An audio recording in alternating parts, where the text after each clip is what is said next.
Wait a minute. Bing. All right.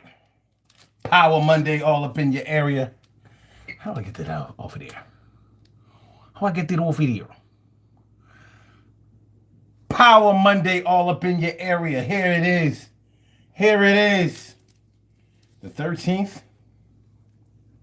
Yeah, man. 13th of July.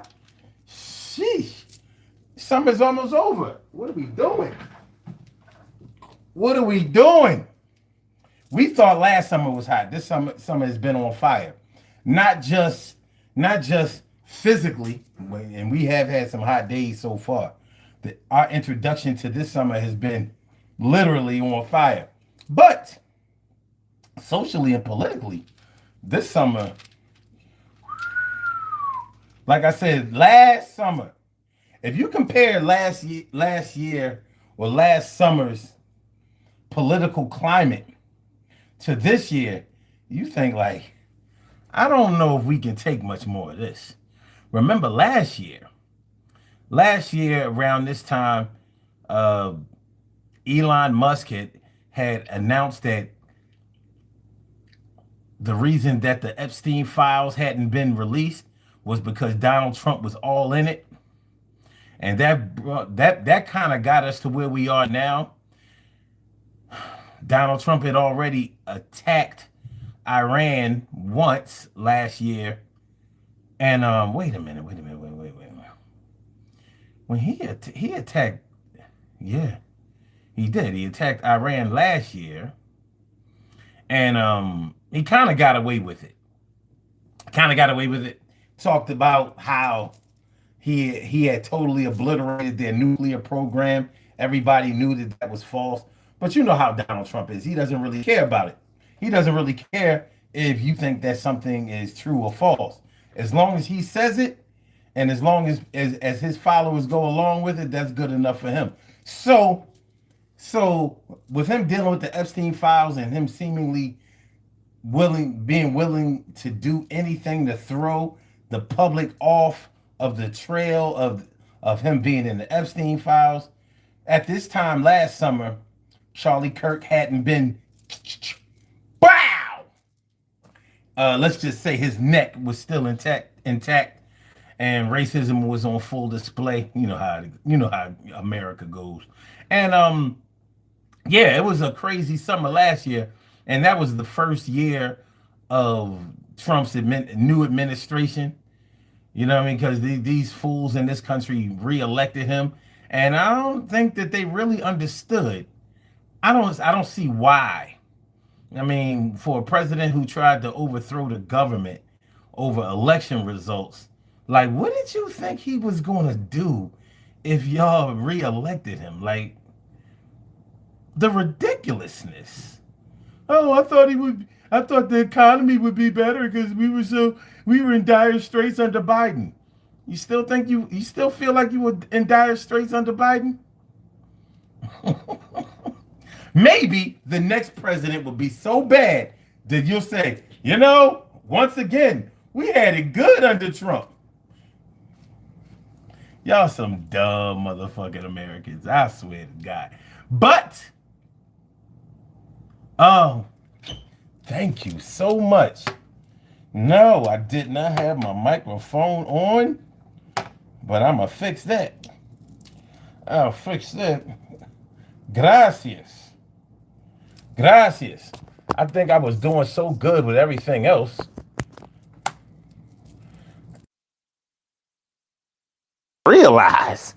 I didn't realize I wasn't was rocking on the radio, but everything's gonna be okay. And I appreciate that. As a matter of fact, let me ring the bell for you. See, carry right morning, noon, and night. It's always great to have my people going directly into your sight.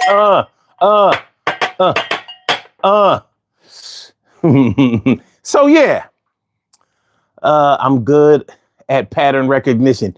Do you think it's a coincidence that the last few wars and the one they tried to start with North Korea are all places that don't have a Masonic lodge? Whether they have a Masonic lodge or not, one thing about Trump is he knows who to mess with and who not to mess with. And normally the people that he doesn't mess with are the people who have something on him. Is Trump a Mason himself? Is he? Because a lot of people believe that, he was the X factor. He wasn't part of the Illuminati. He was the good guy. He was the outsider. He wasn't a politician. He didn't have any alliances or any ties or any obligations to Big Brother. And I'm like, you don't really recognize how Big Brother works until Big Brother strikes. Until he actually comes to visit you, you may not really get it. So he symbolizes all the time. I'll tell you what, not only does he symbolize the Illuminati a lot, he also symbolizes hypnosis a lot. Now, like that, the whole accordion hands and all that. That shit is not. Have you noticed that he seems to have a hypnotic effect over his followers? The blind loyalty, he seems to make them think as he says to think. I don't know if any American politicians that have been able to do that. Not to his level. He seems to have the media totally figured out. Totally. I don't know. Can you have $1? I don't know. Can you give one? I mean, for me reading your comment without you, giving a super chat, shoot, I sort of put money in your pockets right there. Try that on another program.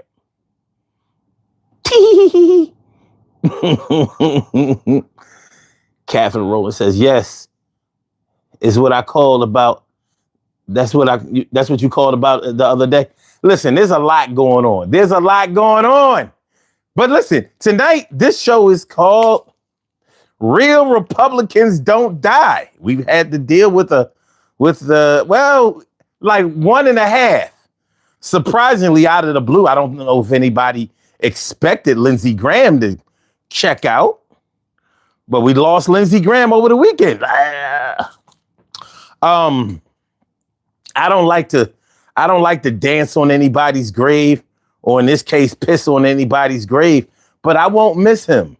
He's not somebody. I haven't been brought up to honor people just because they've passed on. I'm not gonna try to talk down to him just because he's unable to be here in the physical form and defend himself.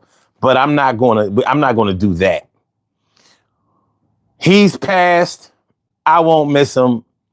I'm not glad he's still here. Am I happy he's gone? If I had to choose between happy and sad, then yes, I'd be happy that he's gone. Anybody who opposes my people in the way that he did and all of that closet gay shit, his legacy is about to be, he made people sign non-disclosure agreements. And evidently, in his passing, those non-disclosure agreements are no longer valid. So yeah, some of his little trice are coming out. Now, will they be verified? I don't know. And you may ask, is that even important? I don't know. I don't know who that's going to matter to or not. But we do know that Republicans, MAGA especially, are supposed to be against the LGBTQ. Not that they don't have plenty of LGBTQ politicians and members of MAGA, but it's sort of like all those years when they stopped gays from being in the military, but there were plenty of gays in the military. Don't ask, don't tell, baby. Don't ask, don't tell. Yo, my man. Oh, what's going on? My people's coming through. Damn, that's your name? Lou Hawk. Lou Hawk Cart. What's going on? My man, Art of Mine 559. My dude. Okay, let me see. Yeah, return. What do you want to know from a professional? From a professional what? What you claim to be? Would you know something, you have some insider information about the Illuminati? I always think it's funny when people come out and try to act like I don't. Look, listen, man. Listen. If you have the Illuminati figured out, then fix it. That's what I say. If you have the Illuminati figured out, fix it.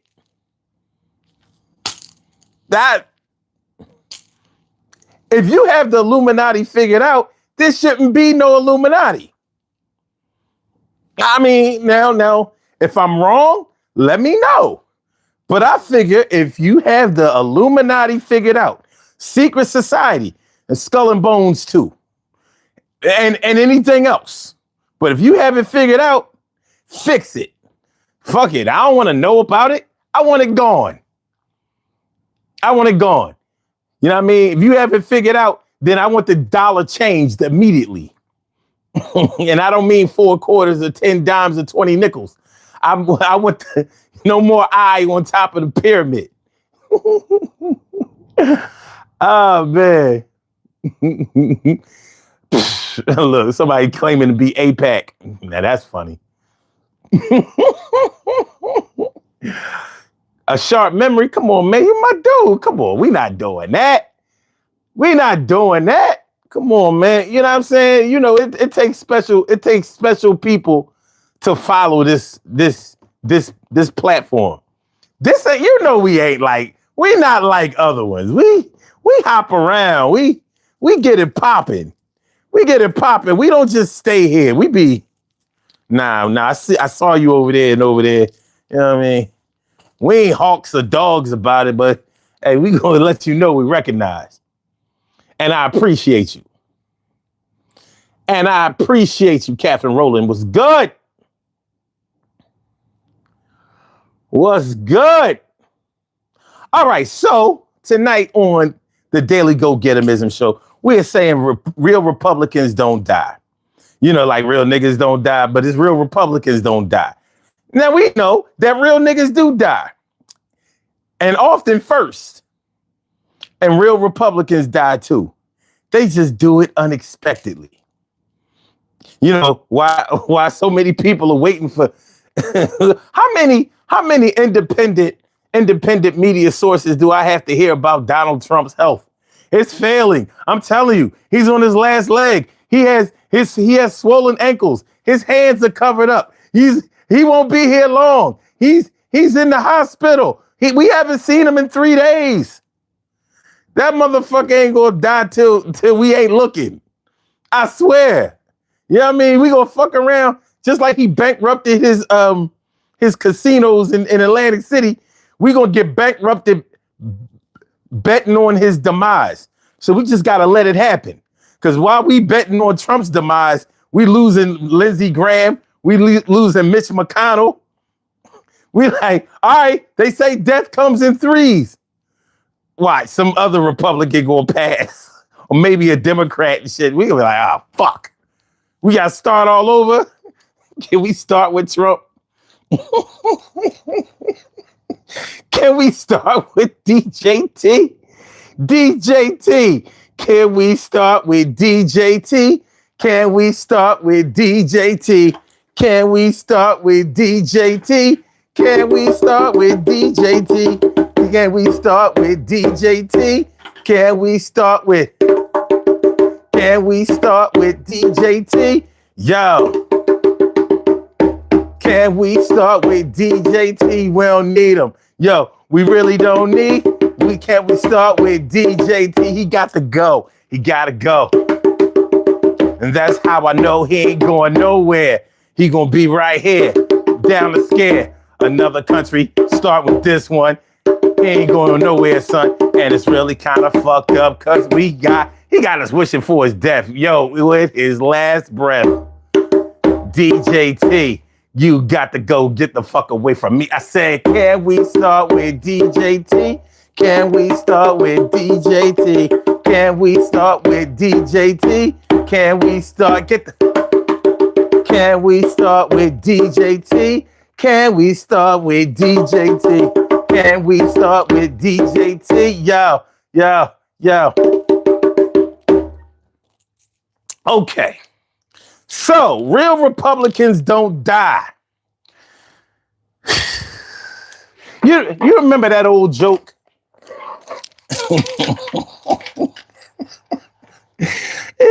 It was an old sick joke. What they say? A cat has 9 lives, but only until you throw him hard enough. Or some shit. No, it wasn't. It was something like that. Something like that. Jackson said his son was part of the Bongo Brothers in the 70s. So Harris would have been better? I don't think so. Well, keep thinking. Don't you think it's a little odd that everything that Kamala Harris said that Donald Trump was going to do, he actually did? It was like she had his playbook. I mean, every fucking thing. She said that he would label everything. She said that he would go to war with Iran. She said that he would let Putin and Russia just do whatever they wanted to with Ukraine. I mean, it's easy shit. Easy shit.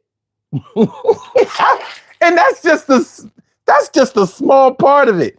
Listen, when you gotta go back to what would have Kamala Harris have done, then you know you already lost. That's the part I don't understand that you don't seem to understand. If you gotta say, well, I don't think Kamala Harris would have been better, or y'all normal red meat. Biden, Obama, you got to go back 2 presidents ago to justify what your president can't do now? And he tells you to do it. Barack Hussein Obama, have you heard of him? Barack Hussein Obama, have you heard of him? Barack Hussein Obama, have you heard of him? Have you heard of him? Have you heard of him? Whenever I say DJT, he got to get out of this shit, so he says Obama for free. Barack Hussein Obama, have you heard of him? What? Nothing else can say that you're doing a shitty job than when you have to go back 2 presidents. Oh, wait. 2 presidents ago was him, because he was the 45th. So Barack Hussein Obama, have you heard of him? Is 3 presidents ago. Oh shit, I done messed around and fucked up the count. You know, I'm just really realizing that he was 3 presidents ago. So you got to go back 3 administrations to justify how you getting fucked in this administration. And is anybody in this chat a millionaire? I mean, even just a low tier millionaire, like 7 digits. If anybody in here is a millionaire, no. You're not gonna make it. You're not gonna make it. Never would have made it. Never would have made it. But yeah,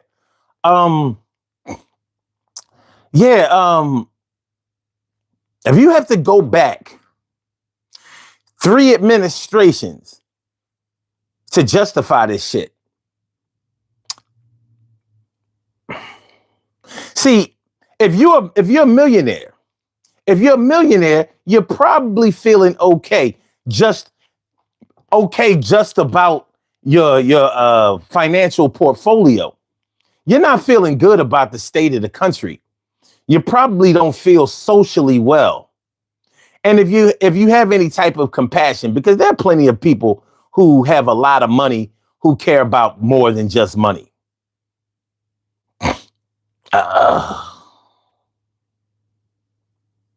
Okay. Just making sure.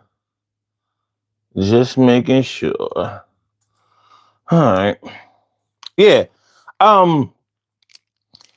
If you're not making 7 figures, then you're struggling in this country because the prices of everything is kicking your ass. And it's more than just, you may make a decent salary. I may make a decent salary. It doesn't mean that it doesn't mean that you can afford everything. There's a difference between being able to pay for something and being able to afford something. There's a big difference between being able to pay for something and being able to afford something. And a lot of people think that you can afford something just because you pay for something or that you can pay for something. Like, let's say if you have $2,000 for your mortgage payment and you decide not to pay your mortgage payment, you decide to put $2,000 on a new car. Well, yeah, you may not have enough money to afford a new car, but you sure took the $2,000 from your mortgage payment and paid for that. So, to somebody else, it looks like you can afford it, but you can't because now you're late on your house payment, on your house note, and that can cause a lot of problems down the line. But this is not hard math. This is the easy math. This is the easy math. So, Catherine Rowland says, when I had no money, I cared about people and gave my time. Well, you should always, and that's noble of you, and that's a good way to look at life. But you should always care about people. There are people who work for the unemployment office. They make decent money, but they understand that it could be them looking for money from the unemployment office. This administration has created 0 jobs. 0. And this is the first administration to have lost record numbers of jobs in a long time. Where's the job creation? Where's the focus on home?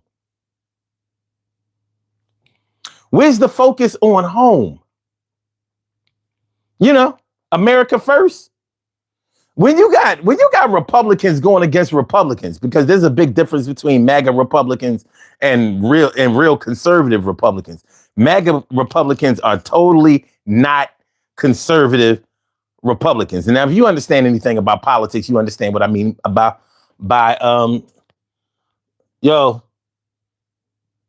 Josiah, stop spamming.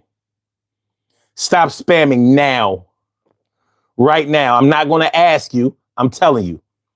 I mean, if you want to stay, you can stay. Okay. I'm watching. Let's see. We got 1, 2, 3, 4, 5, 6, 7. If I get an 8th.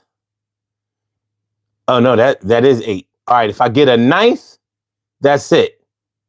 You say you're just joking. Okay. I'm just serious. That's okay. Listen, I like to joke too. I like to joke. I like to play, but there's a certain limit. I don't allow people to spam in the chat. Don't allow people to do that. That's not funny. It's not cool. And it stops other people from being able to participate. And I'm not having that, sir. Did somebody just call? Did someone just call? If you did, you have to call back. Yeah, you have to call back. Sometimes people just see that phone number and they just want to see if it works. Like, oh shit. It is a real phone number. No problem, Josiah. Everything is cool. Everything is cool. So yeah, man. So there's we're having a rough time now. We're having a rough time. It's just that we've been promised a whole lot of things and have actually been told that we have had those things delivered. But we know better. What the fuck is going on? How come? Oh, all right. Yeah. Hold on, man. I'm trying to figure out why come, how come? Why come? Yeah, I'm trying to figure out why come, how come. Hold on.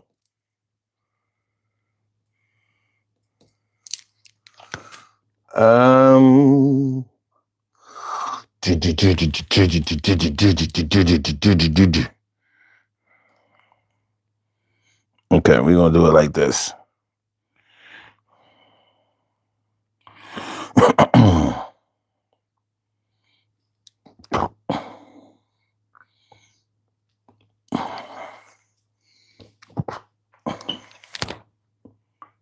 And see.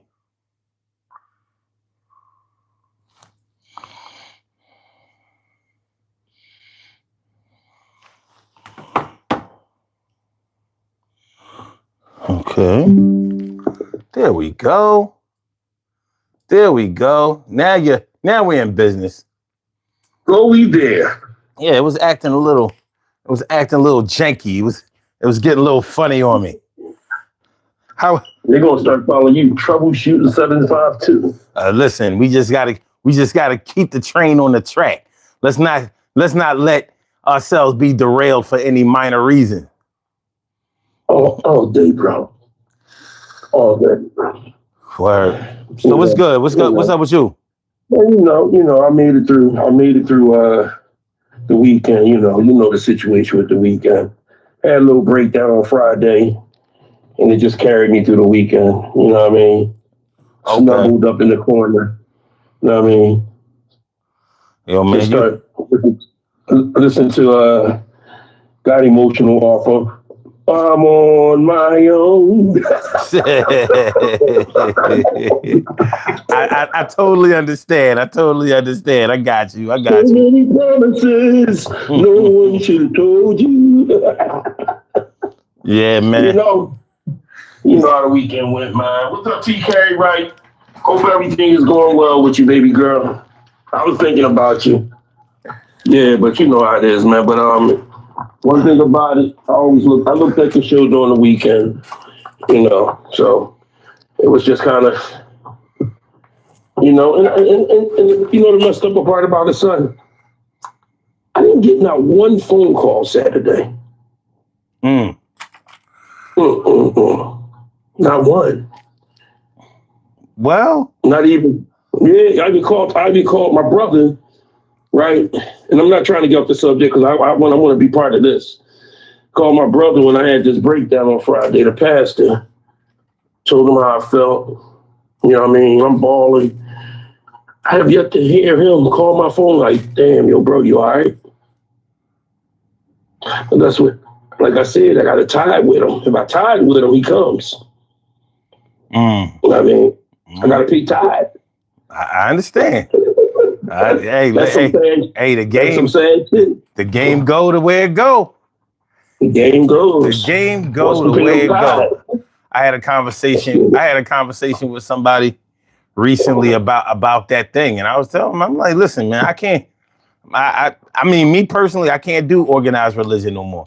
I mean, it's all good. I ain't stopping nobody else. But I'm like, that it ain't for me. I can't listen to what another man has to say about divinity or the afterlife. He don't fucking know no more than me. I don't care what he studied. But anyway, so yeah, but I want to get involved with this conversation. When we do a show like this, I'm diving head first with no pause, head first. Okay. All right. So we talking about real Republicans don't die. So where I was with it, we was talking about some of the policy that has been promised and not delivered as far as MAGA is concerned, and the differences between MAGA and conservative Republicans. Conservative Republicans was something that we could actually put up with. This MAGA shit is This MAGA shit is the takeover. It's there are a lot of differences. They don't care about budgets. They don't care about structure. They don't care about legacy. They don't care about tradition. They don't care about nothing. They don't care about nothing. Oh, they care about something. But the things that they care about only benefit those at the top.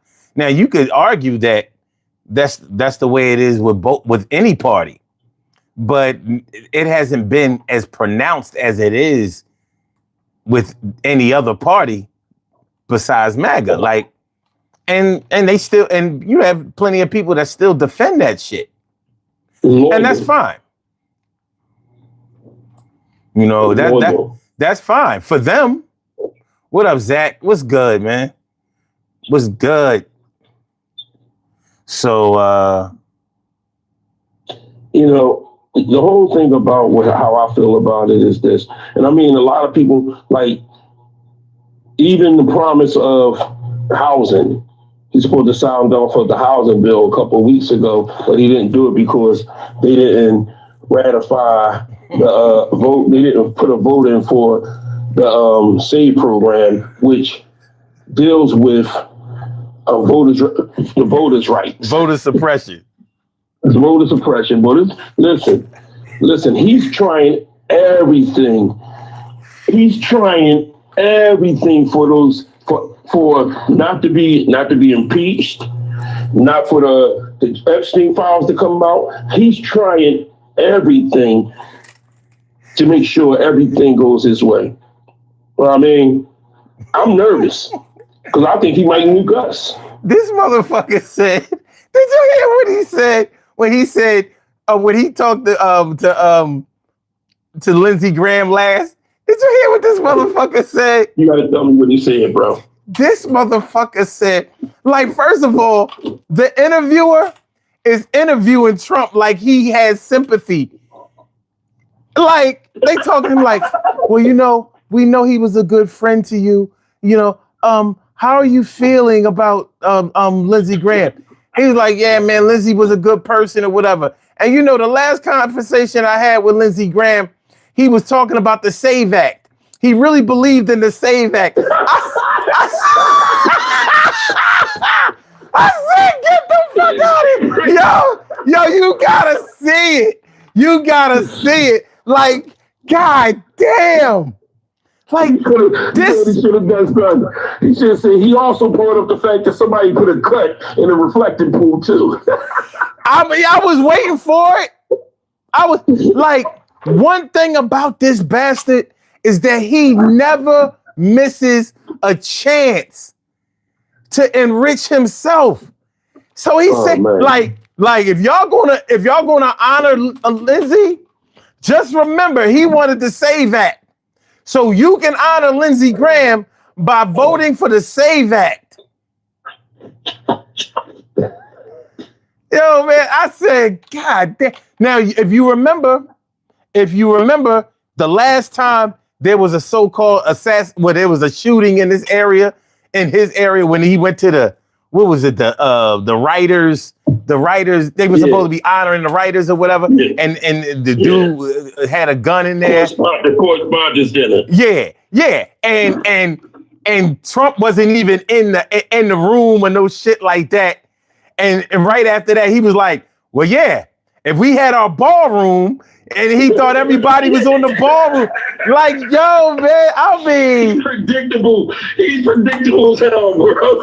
He don't give a fuck about nothing except for what he gives a fuck about.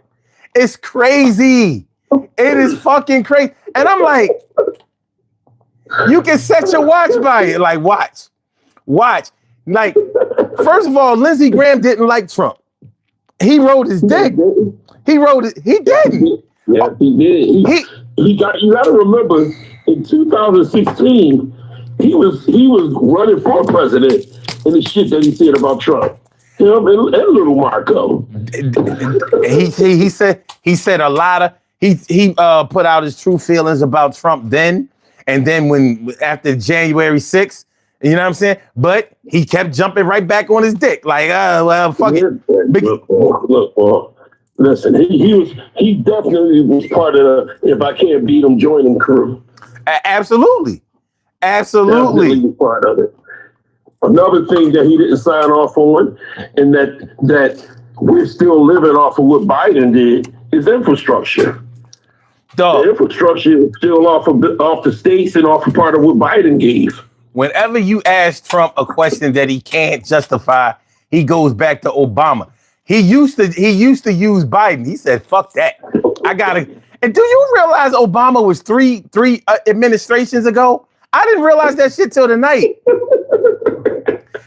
10 years. No. Yeah, 10 years. 3 administrations. So because Trump was the 45th and the 47th. So three, you got to go back Biden and you got to go back Trump to get to Obama. Yet this motherfucker Barack Hussein Obama, have you heard of him? You to death. Barack Hussein Obama, have you heard of him? Barack Hussein Obama, have you heard of him? I'm like, get the cargo out and make a song, son. Fuck it, let's do it. Fuck it. Fuck it. I wasn't thinking of it, but Barack Hussein Obama, have you heard of him? Barack Hussein Obama, have you heard of him? Barack Hussein Obama, have you heard of him? I never knew his middle name until he got the fame. You always saying the kid's name because he can't explain how come he not winning the game and he not playing by the rules. So he got a bunch of MAGA motherfuckers looking like fools. And the tools that he's using, he feels like a child under a bad parent. He's abusing all of the privilege, all of the rules. Yo, this shit is crazy. Bunch of fools. And how is it going to end? It's going to end just like the way it started and the way it begins. And that means that we in a lot of trouble. Y'all better get this motherfucker out of here on the double. But y'all waiting, dragging your feet. And in the meantime, America, it can't compete. He talking about we the hottest country out here. Talk about, can you imagine leaders talking about something? You are the hottest country. You got the hot, who the fuck talks like that? You are the hottest country. You were dead. A couple days ago talking about, hey, at the damn NATO summit, he was like, hey, I'll let y'all know. If you look at TikTok, I'm the #1 person on TikTok. No, TikTok. You're the hottest country. 2 years ago, America was dead. It was dead, and now it's the hottest. Hottest? What the fuck? We on the top? We in the top 10? We got a hit out? It was like what is they not like us? 2026. What the fuck are you talking about? No, wait. What's this? A vacation destination? This shit is fucking crazy. Something like this. Shit is crazy, man. Shit is fucking crazy. Hold on. Let me let everybody know. Listen, anybody who wants to call into the show, you can call into the show. It's not just a 2-man thing. Anybody wants to call in, you can get in. The number to call is area code 215-518-6149. 215-518-6149. And that's whether you are MAGA, Democrat, Republican, Libertarian. I don't give a fuck. You know what I'm saying? Listen, if you have something to say, whether you think it's the truth, whether you think somebody else is lying, whether you're opposed, hey, I mean, come on through. Come on through. We can have a dialogue. We can be respectful to each other, or we can cuss each other out. It doesn't really matter to me. I'm letting you know from the door. They keeping. You know why they keeping Mitch McConnell. Don't even want nobody to know he going in, right? Hold on. Right? We got a call. Hold on a second. All right. Caller with the last number 0730. Welcome to the Daily Go Getimism Show. What's on your mind tonight? Hey, yeah. I spoke with you a couple of nights ago about hypnotherapy. Oh, right. Hold on a second.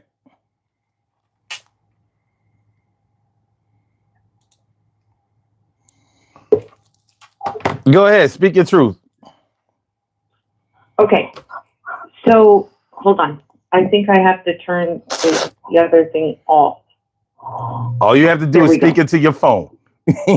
Yeah. No. I had to shut off the video because I've been watching you. Mm-hmm. And okay, number one, I do believe that politicians use hypnotherapy through their hands.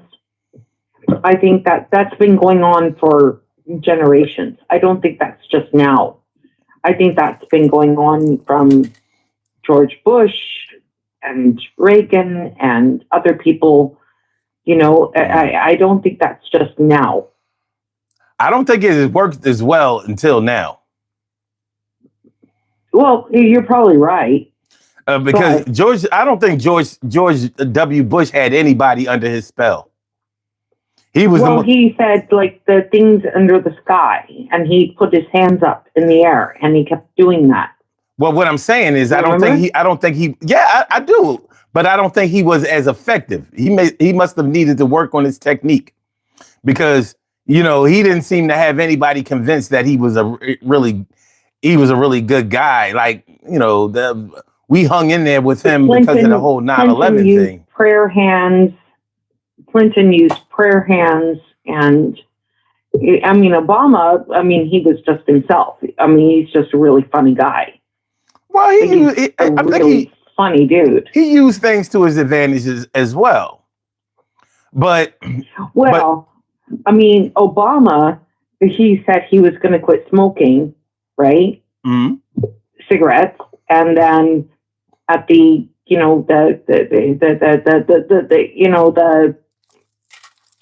the thing where they do with the press. Mm-hmm. And then they did a little film, and he's in the bathroom and he's smoking a cigarette, and then he comes out, he's just really funny. He makes fun of himself. Yeah. Self-deprecation. He's a very proud man, but at the same time, I think he understood what he was up against, and he sort of gave himself a break. Anybody in that sphere who takes themselves too seriously is going to have a really, really hard time, which would explain Donald Trump. Donald Trump is able to make light of and make fun of everybody else except for himself. He's unable to do that. That is correct. Which probably is symbolic of the inner turmoil that he must have to deal with, as a daily struggle. But anyway. Well, I have a question, a big question for all of your audience and you. Do you think that there should be a cutoff time, age-wise, to be in the government? Well, as far as in the government is concerned, actual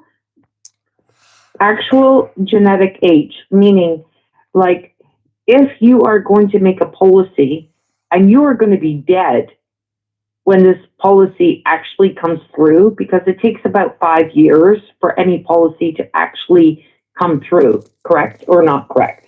That's true. I think I'm correct. That's true. So if you're 80,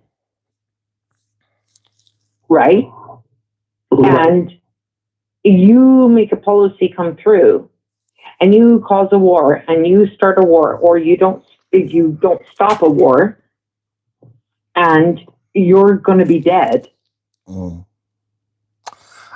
then what happens? Here's the problem. Should there be a cutoff? I think that there should be a cutoff, just like there's a cutoff for the officer. Hold on. There's a cutoff or an age that you have to be in order to be a president in the first place.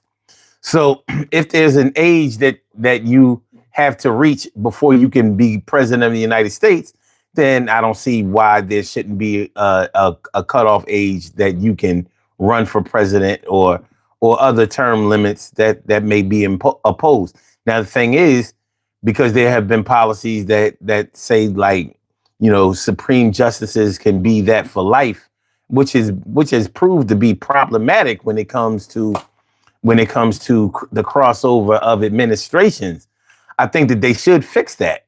I don't see anything wrong with term limits. If we saying that a president can only be the president of the United States can only be president for 2 terms, unlike FDR was and presidents before him, then we need to stick to that.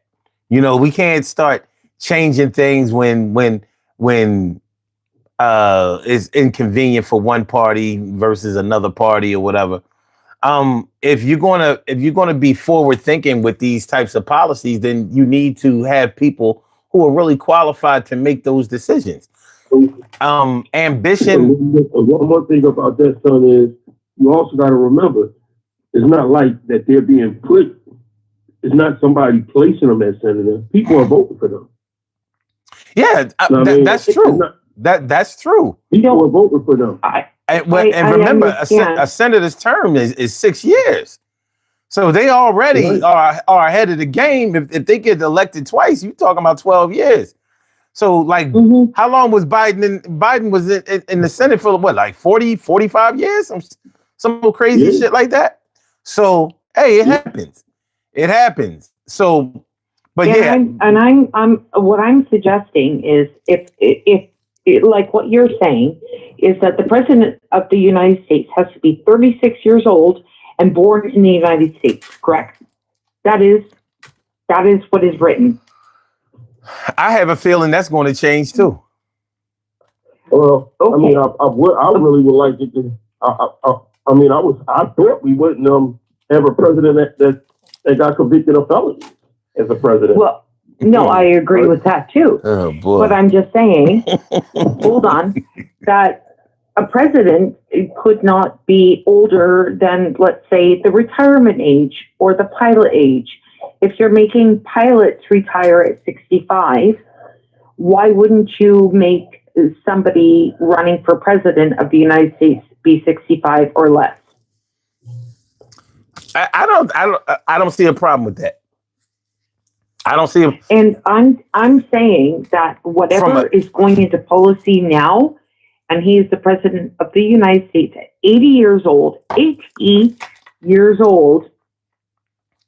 who has never served in the forces ever, right? Mm-hmm. Right. And he is going to be dead when anything that he does now comes into effect. Mm. Well, so think about that for a minute. So, I know that we have, senators that pass away, and I don't even agree with, the Supreme Court and even Ruth, she was 80, whatever. I don't even think she should have been on the Supreme Court anymore. Well, and I liked her. Yeah. Yeah. But the thing about it is, what I think, if they don't put term limits out there, what I think they should do is have independent doctors at a certain age have them have exams. And if there's a detection of dementia or something that will affect their do you really think that they're really going to bring that out into the public if they are? Well, they don't have to bring it up what it is. They can just but they're not going to do it. They're not going to do it. Because if they're popular, nobody is going to say anything. But that's the thing about it, is that it's not the popular. If the popular thing is, if they were just being implemented as senators, that's different. But people are voting for this shit. That's the people. I understand. But so they're not going to put a term limit on it. Yeah, but do you really think that we know exactly what is going on inside each of these people's heads? Really? True. Like, it is, once you get past a certain age, right? Like, yeah. How old, I don't know. How old are you? How old am I? I'm 56. Okay, well, I'm 54. God bless on that. So, guess what? I still got my right mind. My mother still had her right mind at 65. She still had her right mind at 75. You know when she didn't have her right mind? What was that? When she was turning 80. Mm-hmm. So the problem is is what I'm saying is that you cannot keep putting people into politics. Okay, No, let me agree start with again. you. I do agree. I know. I don't think that pilots. Do you want an 80-year-old guy flying your plane? No. Do you want an 80-year-old surgeon working on your back or your brain as a neurosurgeon? No. But it's okay to have an 80-year-old president of the United States. Well, He's running your whole country. I don't agree. Right, but the thing about it Listen. until there's a... Hold on. Go ahead, son. We got to move on from this. I mean, yeah, I think that there should be term limits, and maybe we can do something to promote that. But we got a lot of material to cover tonight, so let's get to that. You know what I mean? Because there are a lot of things that we need to cover. So let's get to it. So yeah, let me ask y'all something. As far as if you look back at July 14th, 2025 to now, could you have predicted or projected that we would be in the state that we are now?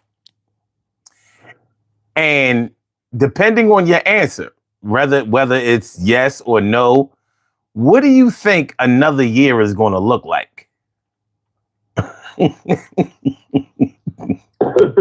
Well, my what I'm going to say to you, son, is I predicted that it would be this way. You know what I'm saying? And I think that as time goes on, it's just going to get worse. You know what I mean? Mm-hmm. And that's the sad part. You know, the sad part. Now, only thing that's been changed from July 14th to this year, July 14, 2025 to July 14, 2026 to July 14, 2027 is the midterms. Now, that will change a lot. Will it? You know what I'm saying? I reason why I say it would change a lot, because it opens up the door for a Democratic Congress and a Democratic Senate. It opens the door for both of them. And when that floodgate opens up, mm-hmm. when that floodgate opens up, everything opens up.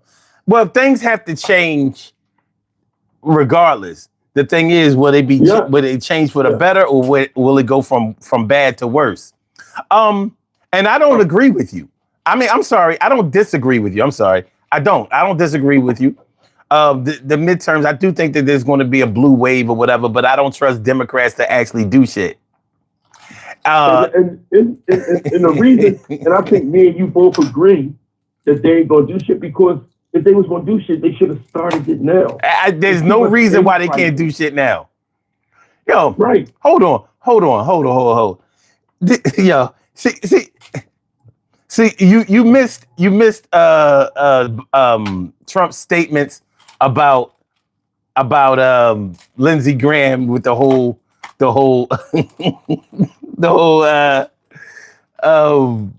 Save Act shit. But then you got this punk ass fucking what's the boy from Jersey? He used to be the black dude. Cory Booker. Yeah, this bitch ass nigga. Oh my God.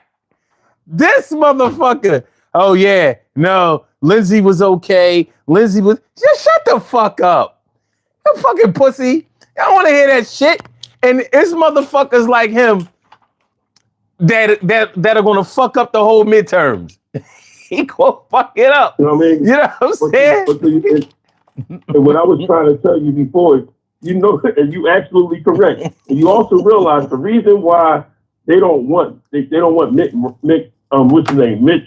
McConnell to be going, because there is a Democratic governor in Kentucky. What you do know if he passes, you know what happened, right? Well, yeah, he can just appoint somebody, and he needs to do that. The thing is he going to do it? Because like Mitch McConnell is dead.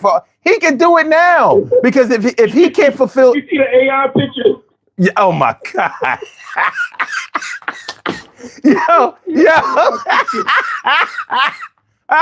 Weekend at Bernie's. Yeah, what in the Weekend at Bernie's is this bullshit? I'm looking at this shit like, this what we doing? This what we doing?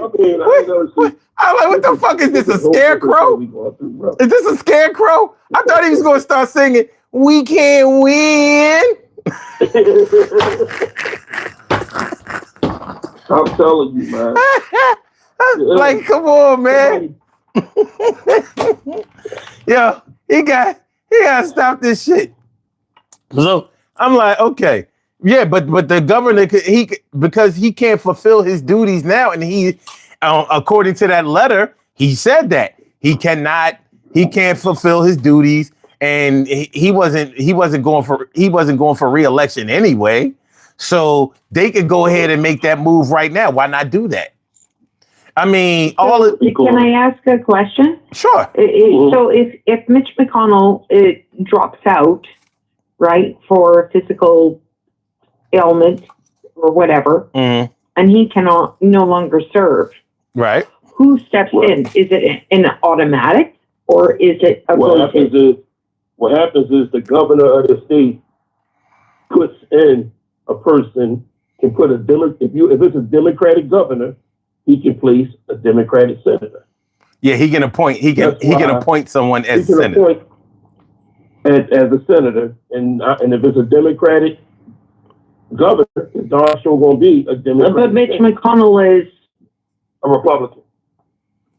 So then the governor will put in a Republican? No.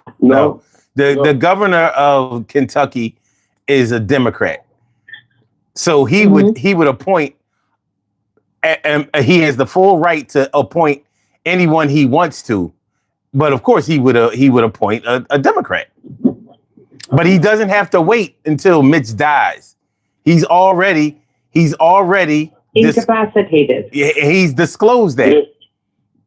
So if he is incapacitated, then the governor can put in a Democrat, or is a Republican going to go in his space?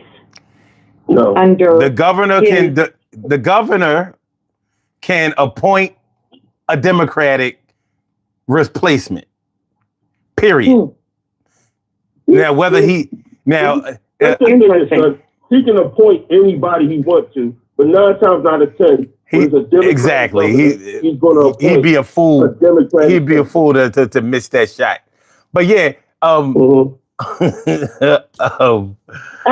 only asking the question because I'm not, I'm Canadian, right? So I'm asking. Oh, okay. Because I'm asking because. What? Yeah, I said, how you doing, Brody? I learned that from Drake. Okay. Yeah. Okay, Drake. Yeah. Okay. Yeah, I know him. I'm very close with him. Yeah, we've hung out a bunch of times. OVO. Anyway, go ahead. No. Yeah. Anyway, no, I'm asking because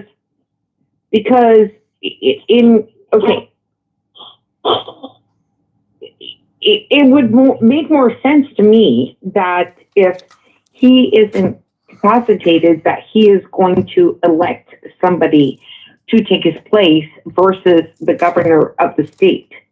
No, it doesn't work that way. The governor of the governor of the state has jurisdiction, and he can appoint anybody he wants to replace Mitch McConnell. Right now, he doesn't have to wait. So how did it happen that Sonny Bono hit a tree and then his wife became the next in line? Well, it seems like it seems like that's it seems like that's the situation that's going on in South Carolina with Lindsey Graham just with Lindsey Graham dying, his sister is trying to You take his mean place. his immediate demise because Satan wanted him for some subject? Listen, project? whether God took him or whoever did it, you know what I mean. I thank you. I can't say who did it. We all got to get up out of here. But thank you. I appreciate it. You know what I mean, thumbs up. Did a good job. Thumbs up. I would like to do. Well, I like if God says He wants somebody, before their time, and then somebody old who's cruel and mean, and goes overnight, who the hell do you think wanted him? Listen. Beelzebub? Long as he's gone. I mean, what the fuck? Why question good fortune? Well, maybe he likes the color red. I mean, we honestly, we could have just Maybe he likes. and then let him be part of something. Maybe he likes making marshmallows by the fire. When the Eagles won the Super Bowl, I didn't question that shit. Fuck out of here. You know what I mean? Like, we fucking won. When Trump won the presidency the first time, I mean, he paraded that shit. He did mad victory laps around the country and shit. So we can't celebrate. Well, I'm not gonna get into the why, how come, and who did. Look, nobody's gonna have to stand trial for this shit. Do you know how many people? His boyfriends are coming out of the woodwork. Would love. You know how many people would love to just go overnight, other than dying from cancer or ALS or other diseases, and not have to suffer? I don't know. He just goes like overnight, gone. Look, I don't know. I don't know if you die in your sleep. I know a lot of people that wish they didn't have to go through the hell before they died. He just goes. We will never know. We will never know how much pain that a person goes through when they die, except when we die. And we don't know the exact time and the exact way that a person. Yeah, but I've seen people suffering, and I know that people suffer before they die. We know, and I'm telling you right now. No, I understand. I've seen people suffer too, but we're seeing it from our standpoint. We're not seeing it from their standpoint. For all we know, they leave this world way before their physical form displays it to us. I don't know if you understand what I mean by that. Oh no, I do. Okay. Because my mother left. Okay. My mother left this earth way before then she physically died. I know exactly. That, so I don't know. People who die in their sleep. I have friends that have suffered through immense pain before they died. From our standpoint, they did. How do we know that they were suffering right there? Like I don't know. Me. Of course they told you, but there are a lot of things that we hold as evidence in our physical form in this dimension that can't be explained from the other side because we're not there. So what I'm saying is this. I believe that when every life leaves this dimension to the next dimension, they teach a lesson to this dimension. That's why when a person dies, they can't come back to tell you that it's okay or not, because we don't have any proof of that. But we don't know at what point do they cross the threshold. Like I watched my dad suffer for 2 weeks while he was suffering from cancer. How do I know that he was gone? That he wasn't gone a month ago when he was fully conscious? I don't know that. I don't know, but one thing is for sure. By the time they start hallucinating and talk and reverting back to their childhood and all that kind of stuff, we know that they're not fully with us anymore. But how is it that we get to determine exactly what at which point they cross over. All we're doing is observing. But I don't want to get into all that. I'm just glad Lindsey is gone. Okay. Touchdown, spike the ball. You're good. You're good, dude. Like, you're good. Like, I agree with you totally. I agree with you totally. I'm just saying, like, Lindsey Graham just, like, talked to Donald Trump on the phone and then apparently cacked right after and then asked for help. Yeah. He hung up from Donald Trump, said, I don't feel so good. I don't know if I can carry on and I need help. And then he got the ambulance and he died. Yeah, well, you know, the Lord works in mysterious ways. All right. Right?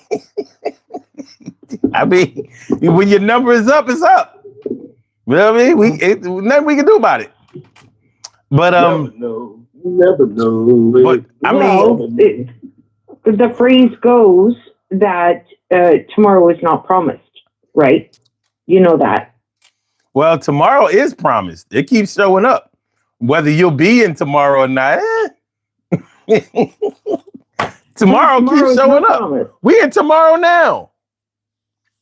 At 12 o'clock, it started tomorrow. The promise is tomorrow's going to show up. Can I tell you a little story? A tiny, tiny little story. Make it tiny. It's tiny. Okay. All right. So my mother, right, was from England.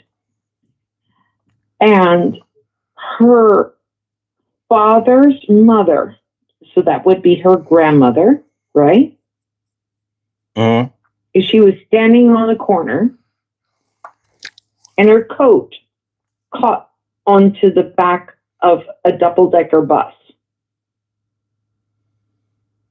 And she was dragged 600 feet and died. Okay. Just like that. She was just going to the market, just got dragged, dead. And the double-decker bus driver didn't know that she was under the bus. Mm-hmm. Because he can't see it, right? Because they've got so many mirrors. It's a double-decker bus, right? Mm. And he stopped the bus, and then she was dead. Okay. So, tomorrow is not promised. Tomorrow is promised. We're not promised, though. No, tomorrow is not promised. Okay. You cannot rely on tomorrow. Today is today, but you don't know what is tomorrow. Okay. You don't know. You don't know. You don't know, man. Like, that's what the point. Okay. All right, fair enough. Like, she's going off to the market and she gets, like, fucking, like, her coat gets caught on the bumper of the bus. Like, holy crap. Like, really? And Lindsey Graham dies overnight. When it's your time, it's your time. Now, for anybody who says that and I don't think that you should wish death upon anybody. However, sometimes I explore that though. Like, so if somebody abuses you, hurts you, terrorizes you, you know, just makes your life a living hell, you can't wish for them to die? Why not? Why not? Especially if you think that even if they stop doing it to you, they'll find another victim.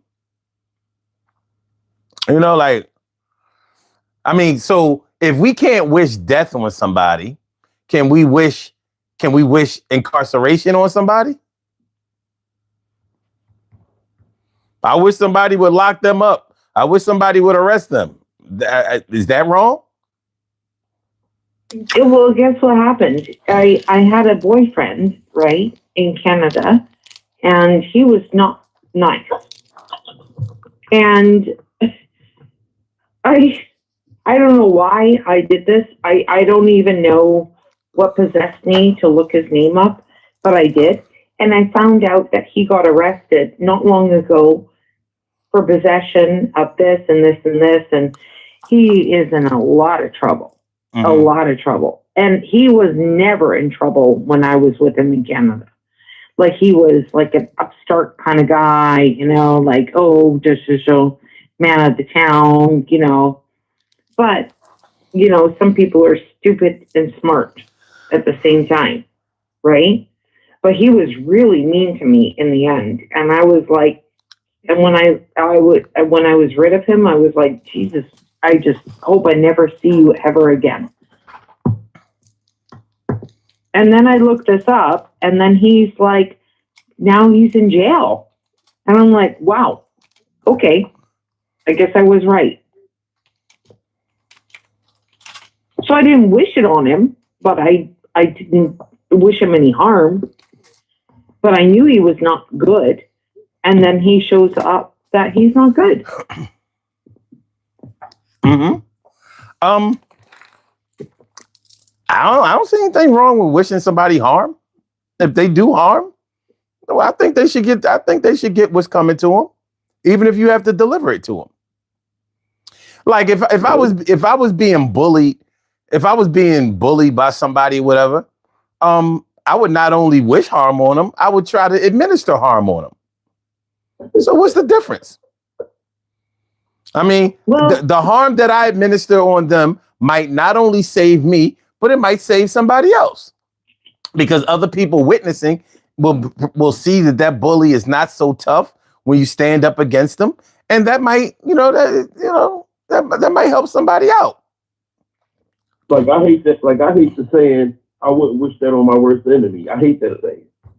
But the Christian thing to do is to not wish harm on your enemy, but hope that they find faith, that they find godliness. But they often do not, actually, and you're right. And so then they find their own path. And their own path is usually not good for them. Because if you have the path of good, they don't. Trust me on that. Do you understand what I mean? I totally understand what you mean. I'm not sure if I agree, but I'll say this. Well, I'm just saying that any time that I have wished good on another person that has done something bad against me, the worst has come to them. The worst. So you wished good for them and then something bad happened to them? Yeah. Why did you wish something good for them? Because I believe in the good. But because I believe in the good, then the bad comes out and then it gets them. And so because the more you believe in good, and the more you believe in giving grace to the other person, the more they're going to feel the karma. Okay, we can't control karma. Karma is good and bad energy, so we can't really say what karma is. But listen, we getting too far. We getting too far off the listen. We getting too far off the beaten path. We can't do this. I'm not here to talk about life and death. Where the topic was, real Republicans I'm don't sorry, die. where do you want to go? This is a political conversation, but listen, I gotta let you go. But once again, I thank you for calling in, and I appreciate you. So call back in any time, and I'll holler at you. Have a good night. You too. All right. Peace. Good call. All right. Good call. Tremendous. So okay. So the thing about this whole, It's funny because we see Trump supporters. We see Trump supporters still, like they still believe in. I think it's amazing. I think it's amazing. But when you see the depravity of it, like how much of your situation can you ignore before you wake up and say, I think we need a change here. Because there are only a certain amount of things that I would think could sustain a person, could sustain a person's positivity. You know what I mean? Mm-hmm. Like, I don't see how I could be consciously in a situation where I'm spending more than I want to spend. I'm not being delivered the promise of the things that were supposed to be that were promised to me, and not only that, but they've delayed the delivery. Like I don't know about you, Troy. Do you ever order anything from Amazon or Walmart or we live in a digital world now. You know what I mean? We don't always go out to the store, so you get something delivered. And when you have been told or given a delivery date, let's say they told you it was going to be here on Thursday, the 16th. Right. The 16th, you're looking for your package. Yeah. And if you're waiting for that package all day, and it may be something that you really wanted or something that you really needed, or it may be a gift for somebody else. So you need this package. And when Thursday comes and you're waiting all day for this package to come and then it doesn't come and you get this notification that there's a delay on it. And you're thinking like, hold the fuck up. What do you mean a delay? I don't know about anybody else, but now I want to be compensated for the delay. There you go. Like I'm gonna write an email or call. I'm gonna call a customer service number and say, listen, my package was supposed to be delivered today and it wasn't, and I waited all day for it and I needed it, and because it wasn't, I think I should be compensated for the delay because you didn't give me advance notice. You waited until the day it was supposed to be delivered, and then you didn't deliver it. But I'm sure that other people who were scheduled to have things delivered on that day got theirs. For example, right. if you look at Donald Trump and you see how he said that he was going to end these wars on day one, and he was going to end inflation on day one, and he was going to lower the prices of groceries and gas and everything, all of this day one shit. And what he did was he activated ICE on day one, and he released all of the January 6th insurrectionists on day one. So they got their delivery. Meanwhile, everybody else is still waiting. Their delivery. Well, they did. And I don't see one person that asked for that shit. That wasn't amongst the promises that anybody was asking for. You forgot his other promise to release the Epstein files. That was a promise. Oh, he didn't say he would do that on day one. He said he would do it, but he didn't say that on day. He didn't say he was going to do that on day one. So he was slick on that one. If you really think about it, he kind of waffled on the whole Epstein files thing as a whole. He said he definitely cleared the JFK files and MLK files, but when it came to Epstein, he was like, well, he said the Epstein files not as much because there's a lot of blah blah blah blah blah blah. He kind of waffled on that one. He didn't guarantee that one. He was smart. He was a little smart about that one. Once he found out how many times his name was in it, that was it. Well, he knew his name was in it years ago. Yeah, he knew his name was in it. The thing is, he figured he thought he was going to get to it before anybody gave a shit about it. The problem is he had already rung the bell about it, but it wasn't him that was ringing the bell about it. It was his supporters, And he just sort of say, yeah, I'll do that. Hell yeah. You know what I mean? But he never intended to release those files. Hell no. And the whole thing about that, son, and the fucked up part about all that is that through him not wanting to release the files and to change the narrative, we didn't have a bunch of boats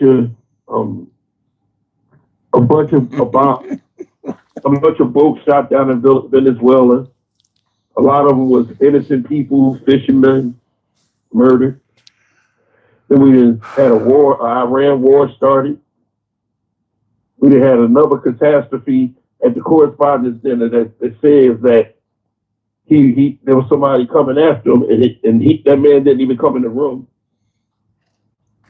So I mean, there's a lot of things, and in the midst of that war, the Iran war, we done lost 13 to 16 soldiers. God rest their soul. So I mean, from him not wanting to release them, he created other narratives that not even want people to focus on the Epstein files. And that's the fucked up part about that. The Epstein files are going to help, but they are not the end all be all. I don't think we're going to get out of the Epstein files what we think we're going to get. That's why I don't think we should. I don't think we should stop pushing for them. But I think we should stop looking at that as the nail in the coffin, because that ain't going to do it. Be all right. Yeah. Let me ask you a question, son. What do you think would be the end all to be all if you was to impeach him? He would have to do something. He would have to do something to turn his party totally against him, and he's slowly doing that. They're voting against him now. He's not scaring them the way he used to. They're not really worried about him primarying them in elections anymore. He doesn't, he's been proven not just through this Iran crisis, or should I say this Iran situation, but from other things domestically. He's been proven to have chinks in the armor, and he didn't show that before. The Epstein files really exposed a lot of his chinks in the armor. People are looking at this shit but his domestic policy, this thing with the gas, the war, and the inflation, because a lot of people who really weren't Trump supporters voted for him anyway on the economy. So the nail in the coffin really is for the economy to get worse and worse.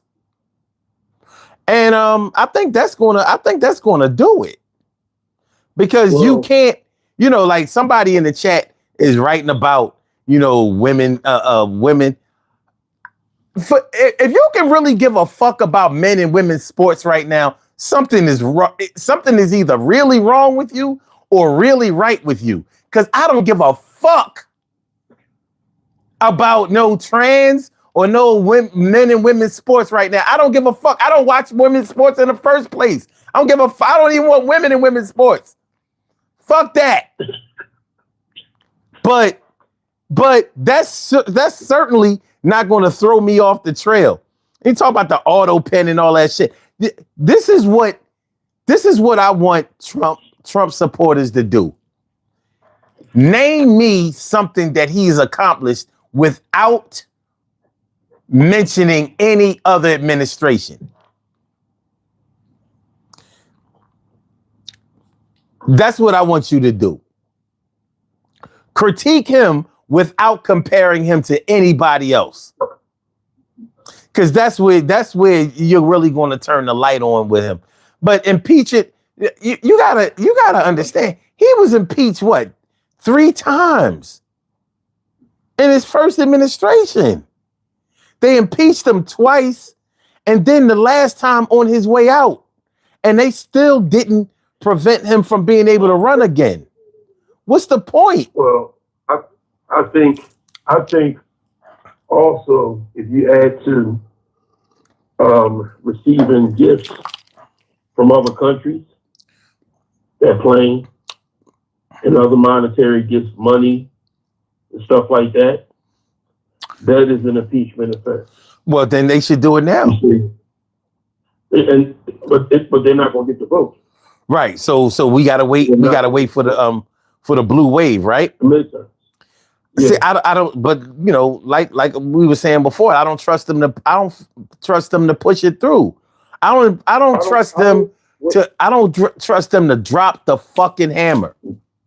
I just don't. The only thing the reason why I don't trust politics right now, because my theory is this: if they were sitting up here, if they gave two shits, there will be a lot more arguing. I still remember when me and you talked last year when he first came into office in February, and we was talking. I said, and you was like, "Why is Democrats not speaking? Why are they not talking?" And I said, the reason why they ain't talking, son, and we both agreed to this. The reason why these assholes is not talking is because all these people that had their hands in a cookie jar, and he got his hands on the pulse of the FBI and all these other departments that can investigate people. Well, you see, so I mean, why would you want to even you hear Chuck Schumer say some small stuff? You hear all these other people say some small stuff. You know, the two presidents right now that they made big come ups off of this government is George W. Bush, Donald Trump, and Dick Cheney made a big come up with Halliburton. You see, so I mean, at the end of the day, you know, we sit back, we tolerate the bullshit, and we sit back and hope and pray that somebody will make the right decision. You know, I mean, hey, you know, I agree with what you just said though about, you know, everything you was just saying. Though I agree with that. That was just my take on that part though.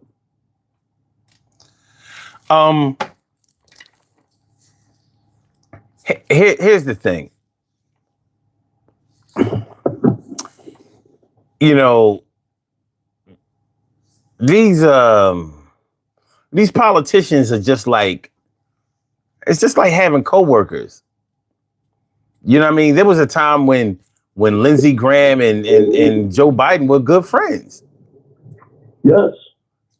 And I'm not convinced that they weren't still. Mm-hmm. But you know, they played the game. You know what I mean? They played the game. And so you don't always know what's real and what's Memorex when it comes to these politicians, because it's, you know, the game is money. What up, Buana? What's good?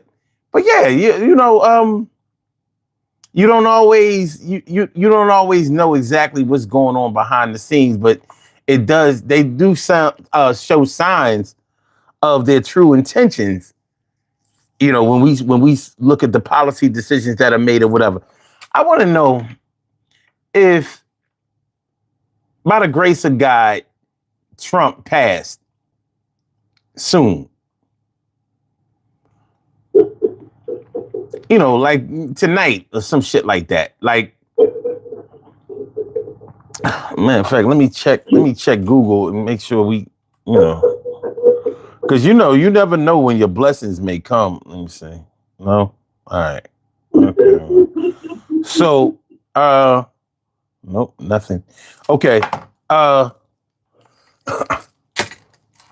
Do you think, I mean, what would most Democrats that were supposed to be diametrically opposed to him, what would they say?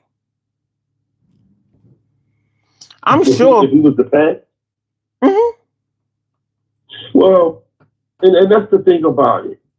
That's a good question. Because what Cory Booker did, he did the politically correct thing.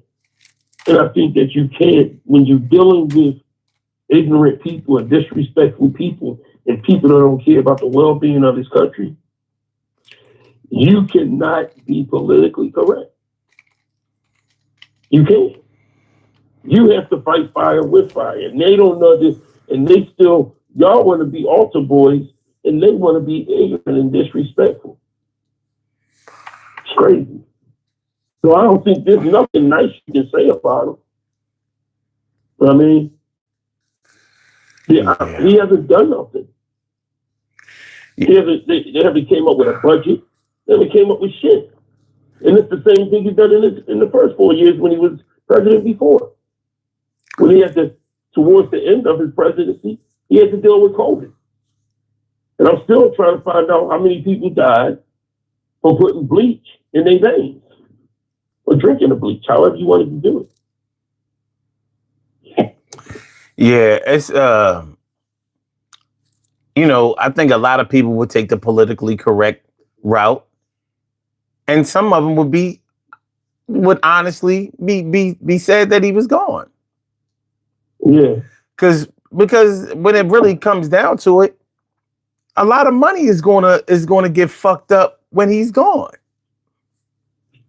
Mm-hmm. I mean, Fox News that they may all have heart attack. They might go with him. Yeah. Yeah. This shit is crazy. I mean, because they all the networks and even the independent bloggers and all of that, they all eating off of Trump. You know what I mean? Like literally, what are y'all going to talk about when this man is gone? Mm-hmm. And it's fucked up that it's that way, but it's true. It's true. Y'all gonna have to if they right the ship. Now you're gonna have to go back to real journalism. And the whole thing about it, right, is that when you go all the way back to if I go all the way back to when I really started learning about politics, right? If you look at they discredit the Democrats. Jimmy Carter they didn't even look at what the good Jimmy Carter might have done. They looked at the fact that 55 Americans that was held hostage in Iran at the time. And then Reagan came in. Nobody jumped in and said nothing about Reaganomics and how bad and the racism and the ignorance and the disrespectfulness he done had and the ugliness that he put out there in America. But then when George Bush Sr. got in office, nobody said nothing about that war. There wasn't a war too. Now the storm was that war, But then you turn back around and Bill Clinton come in and clean up the mess from Reagan, from George W. Bush father. He cleans up the mess, makes everything perfect. But you don't remember what he did. You know what you remember? Monica Lewinsky. Well, Clinton wasn't Clinton wasn't perfect. He wasn't nowhere close to it. He wasn't perfect, but he did. It was jobs. When he left office, it was jobs. The debt was cool. It was certain things. The same thing that Barack did for Trump after he fucked it up is the same thing Clinton did. Because as we know, the Democrats clean up and the Republicans mess it up. Because what they're trying their best to do is to give more money to the rich and have everybody else starving.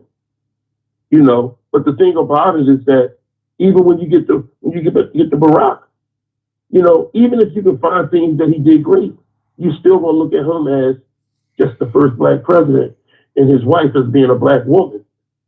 And y'all have so much racism in your heart that that's what y'all would think about him.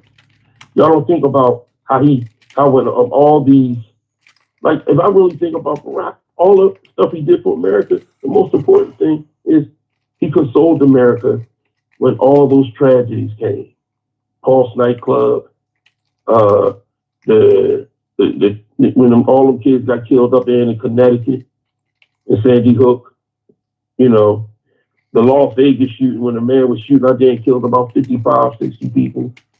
He knows how to console a country, opposed to what we have now. You know, I guarantee you, if something has happened at school on the school year right now, he would say, "What do you think he would say, son? This is why we need to save it." Because No, it's the fucking reflecting pool. This is why we need the reflecting pool. Because had we had the reflecting pool, this wouldn't have happened at that school. This administration is like it's like a soap opera or a movie, because you know how like in a movie you watch certain things like how they can murder somebody or stick up somebody in the movies, and they got enough time to do all of this dialogue before the cops come. You know what I'm saying? And they managed to get away, and it just doesn't seem like the cops are really chasing them or whatever. And you know better than this. We've known people who was on the run. You know what I mean? For much smaller crimes. And so, like when you watch this administration, and you're thinking like, I know they're gonna, in real life, they do something about this. And you see, this is real life, and nothing is being done about it. And it's like the cliffhangers that your mom was watching on Days of Our Lives, or General Hospital, Young and the Restless. You're like, get the fuck out of here! Like it's like stabbing somebody without leaving a trail of blood, or shooting somebody in the head without crushing their melon. So I'm like, wow. So you know that there's something wrong here. There's something wrong. Because in real life, something gets done about this. So if nobody is doing anything about this, then there has to be some theater in this shit. Right. Somebody is scripting this shit, and it's going the way it's been scripted. In the chat, I asked the MAGA supporters to, talk about Trump without mentioning Biden. You talk about Michelle and Travis. I would love to hear. They haven't put nothing down. It's almost impossible, because you're talking about failures. You're comparing Trump's failures to what you think was Biden and Obama's, but Obama and Biden were successful in their campaigns and in their administrations. It's very hard to list Trump's. It's hard to list his accomplishments. They are low. Can I ask? Let me ask. I'm gonna ask Riri, Rihanna, on whatever, Travis and Michelle. I just want to ask y'all one question, right? Close your eyes, right, and imagine Trump being black. What the fuck y'all think then? Because y'all went off on the black president about a tan suit. Y'all went crazy over a fucking tan suit. And you mean to tell me, y'all, the thing that I don't like about MAGA is that y'all don't hold him accountable. If Barack does something wrong, me and Son will hold him accountable. We will speak on it. He wasn't perfect. He'll tell you that himself. Trump always thinks he's perfect. And if he's not perfect, if he's a fake news, or he'll point the finger to somebody else. So I just want to know, if this was Barack, what would y'all think about him? Would y'all be supporting Barack the same way? Because I can guarantee you, Travis, Michelle, I don't know about Riri, Rihanna, whatever your name is, but I know Travis, Michelle is white. I know y'all are. That's why y'all love him. Well, y'all would rather hold on. They would rather hold on to 8 years I mean, 4 years before, 4 years now of bullshit, then accept the fact that the president we had before him that did 8 years was a black man that did a great job. Because y'all don't want that to be. I don't assume that you have to be a racist to be a Trump supporter. You just have to be lost in the sauce. You know, I mean, there are plenty. One thing is for sure. There are a shitload of racist Trump supporters. But I mean, because you have black Trump supporters too, it's not a requirement. But ignorance seems to be a requirement. Or let's say, even if it's not a requirement, it just seems to be a fortification. You know what I mean? The ignorance that pervades Trump supporters. I mean, because you have to play stupid about a lot of things. You know what I mean? The whataboutism is crazy. And we never had whataboutism before the Trump administration. He gave birth to it. All the negative shit in politics, this motherfucker gave birth to it. You never heard you never heard an American president denigrate a former American president before him. It had never been done, especially publicly. It had never been done. Those are his types of innovations. And he continues to.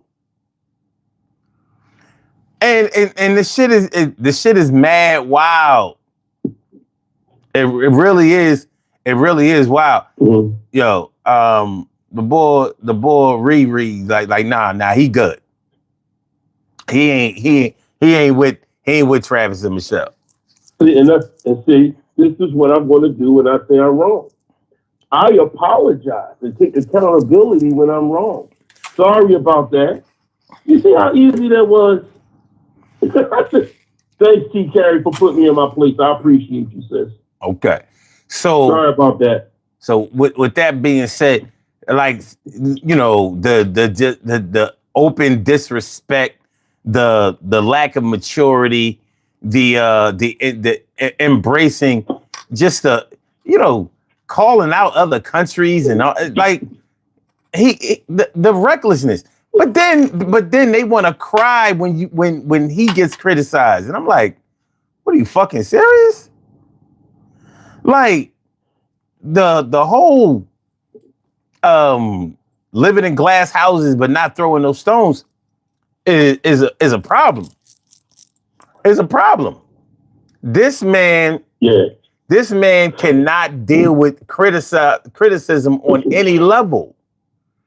They asked him what grade he would give the economy, and this motherfucker said an A+++. So you don't see any reason to try to fix it, adjust it, develop it, or anything. If something has an A++, then it's finished. You can move on to the next subject, the next grade, or whatever. He said an A+. Like, I could see if you said, I would say we have at least a B and we're on our way to an A. Once we finish this Iran thing, then we'll be in an A, at an A. That's what a smart person would do.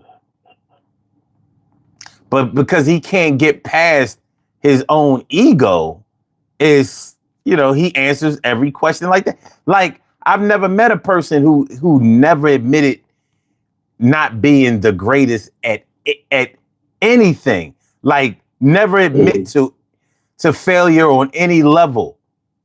Like, we've accomplished everything better than everybody else. Like, if that ain't a head fuck, what is?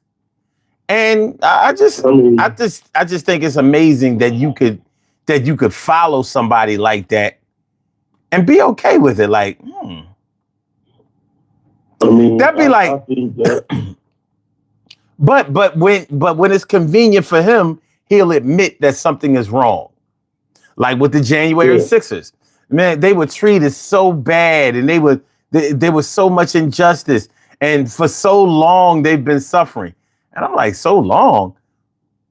That was in 2024. It was 2024 when you got reelected, and they didn't get locked up till like 2022. Mm-hmm. You know what I mean? It took a while for those trials to be complete. So for two or 3 years, I'm like, some of them was only locked up for. Some of them were locked up for months. And many of them, many of them recommitted crimes against children and shit like that. Like, what the fuck, these motherfuckers is. But he always finds a way to call somebody sick.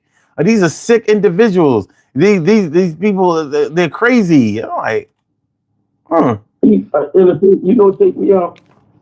I didn't hear him. He didn't make not one speech or say nothing about them.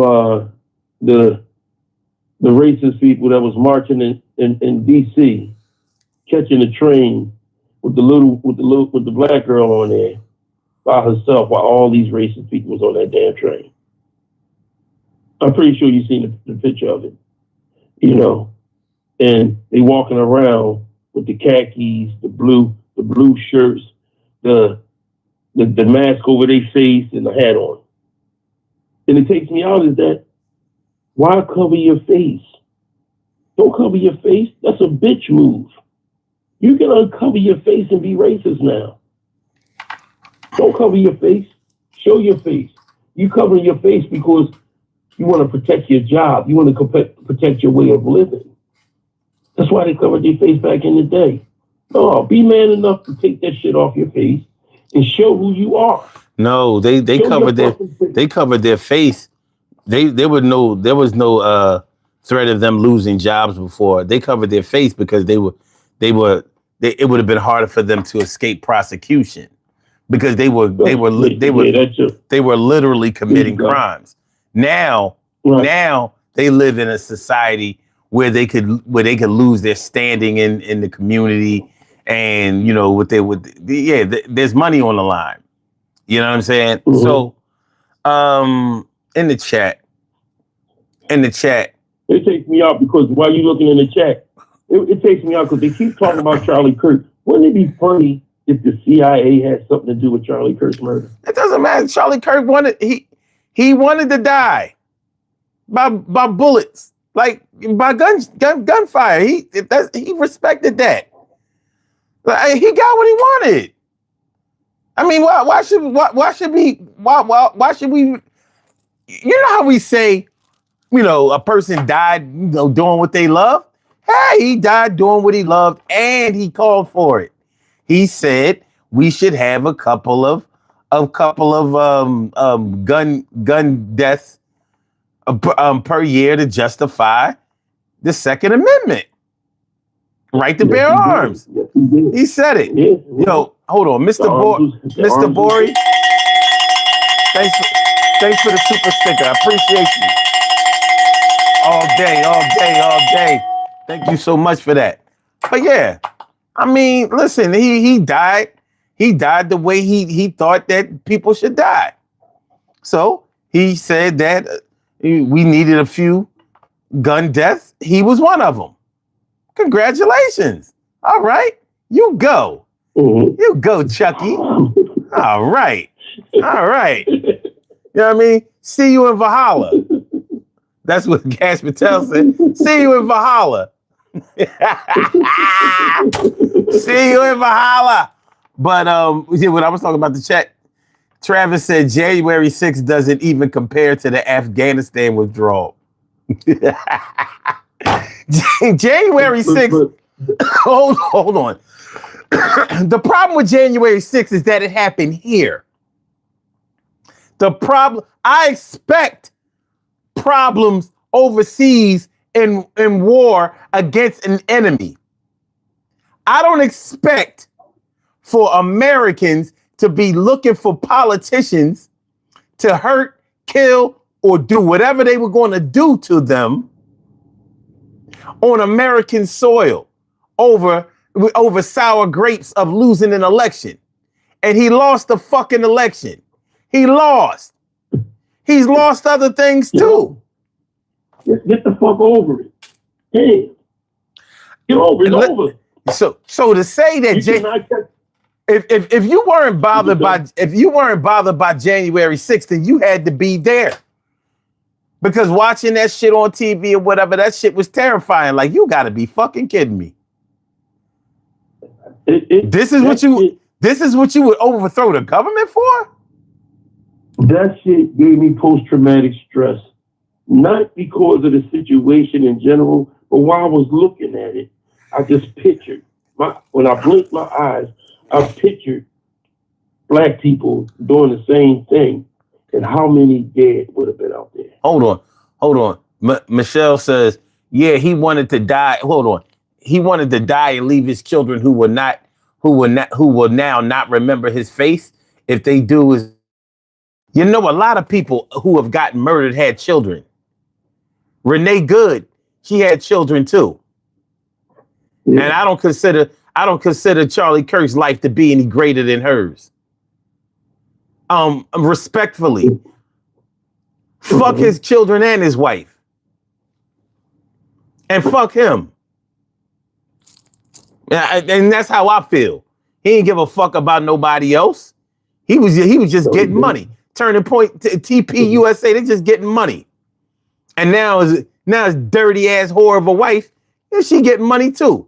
And they're not too happy with her over there. I wonder why. She might have got him smoked.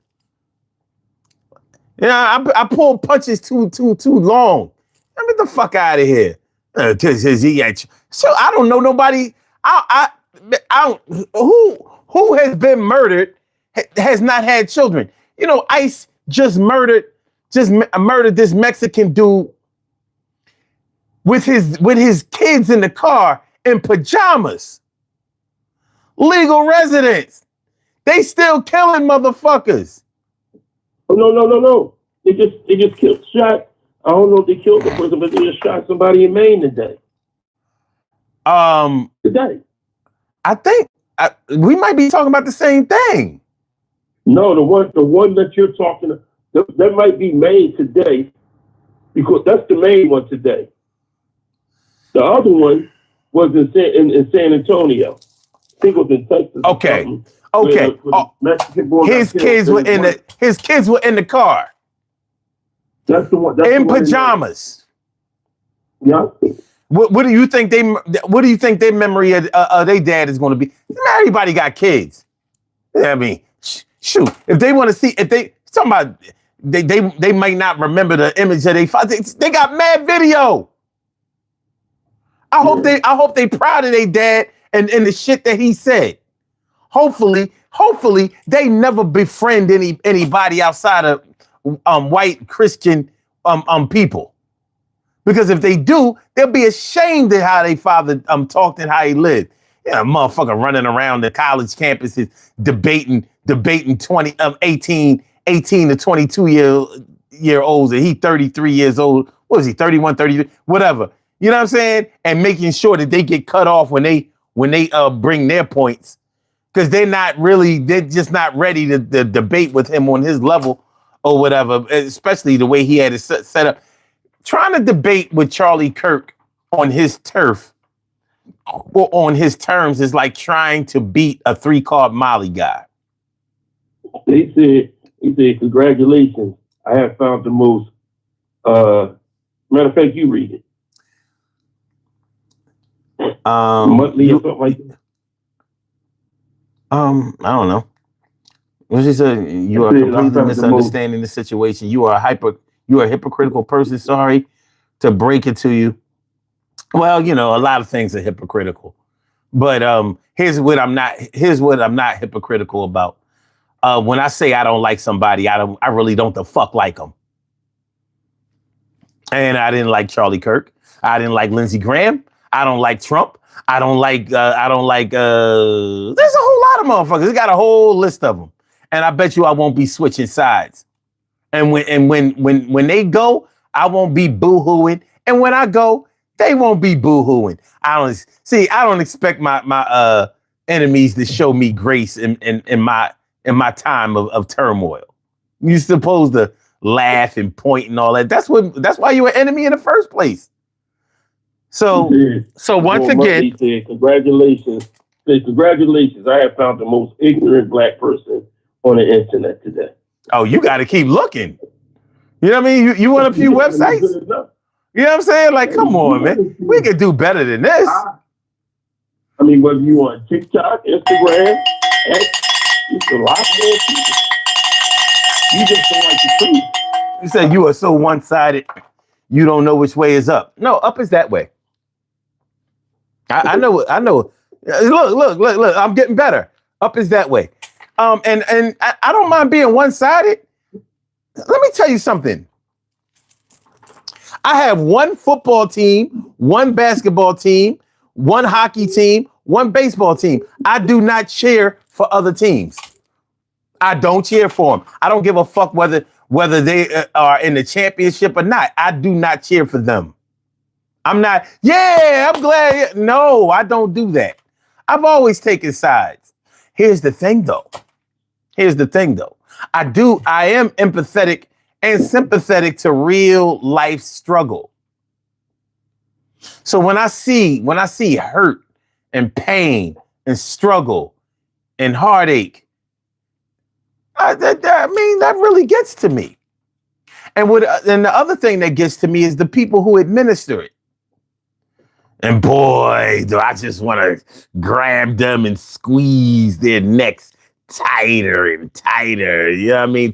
Until they can not only not breathe, but then, their neck snaps. So I guess, ignorant white people person y'all might know has got to be Donald Trump. Because I still remember what he said about Rob Reiner. You know what I mean? What he said about, what's his name? The shit that he said about, he said that Rob Reiner died of TDS. Like, God damn. Yeah. Like, Rob Reiner. You know what I mean? The one that was TDS. That was going against him. The one that died this year. The one that was part of Barack Obama administration when he was running for office, trying to get him on collusion with Russia. He said something smart about him when he died this year. You know what I mean?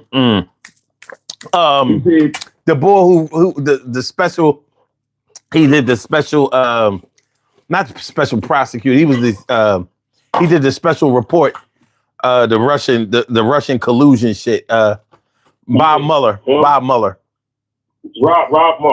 yeah. Rob Mueller. You know what I mean? So I mean, John McCain. I like my heroes not to be caught. Draft dodger, a draft dodger talking about something. A draft dodger. Y'all sit back and y'all talk y'all shit, and y'all deal with the most ignorant man, most ignorant man in the face of the planet. But see, that's where Lindsey Graham went off the rails, because Lindsey Graham was a real big supporter and fan of who was we just talking about? The one that John McCain. John McCain. That was his boy. That was his boy. So, to start riding the dick of a person that treated him like that, and especially like when he died, that shit is ridiculous, man. That shit is fucking ridiculous.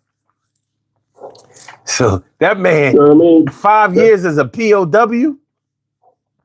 I watch I watch a lot of war documentaries. I watched one today. I've been watching them too, son. Man, I watch a lot of them shits. And the Vietnam War, that's my favorite war.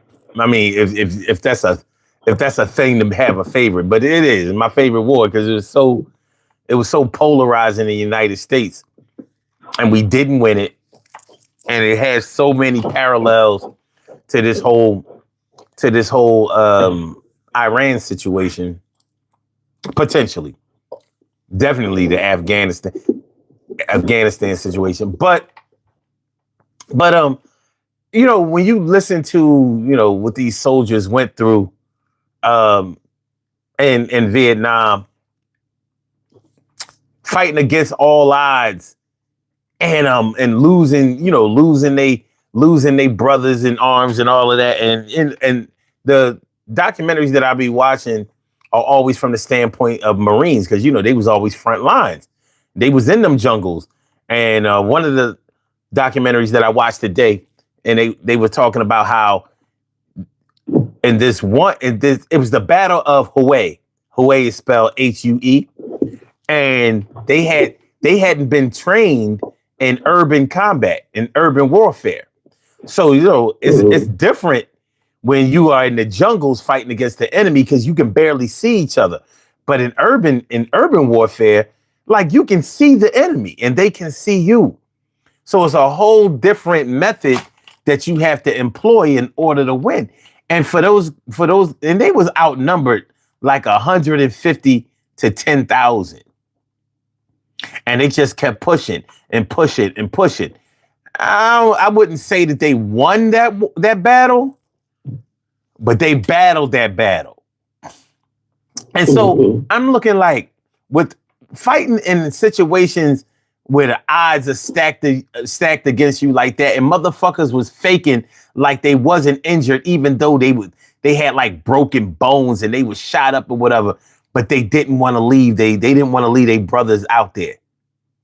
So instead of taking sick call, you know, getting a little R&R for a few days and then having to go back out, they said they had motherfuckers using their rifles as canes so they could keep fighting, because they would rather die out there and give their lives than you know, to leave their brothers out there to get outnumbered. They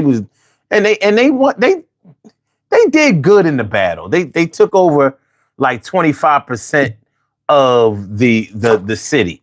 And for 150 men against 10,000 to have been able to do that, they had to change the rules of engagement and all of that in order to get it done. It was some crazy shit. And the thing about it is that, and I think me and Son do commend the armed forces, people who supported the armed forces and fought for this country. I commend y'all. I love y'all. Thank you so much for doing what y'all did.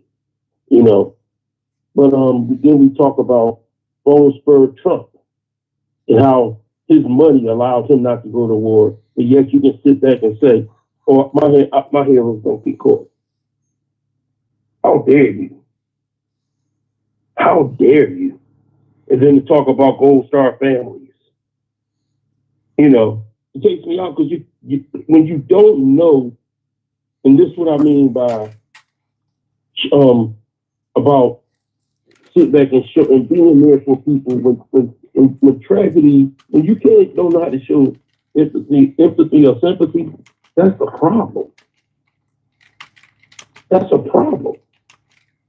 Because I don't care how much money you got, the fact that you're able to show compassion to your fellow man or woman, that is beautiful, man. And when you got so much money that you don't know how to do that, you know, I've never in my life ran into somebody that say, I did. Sometimes you get a man that would say that to his woman, and a woman that would say that to his man, but we're talking about the president of the United States. This is not the president of one culture.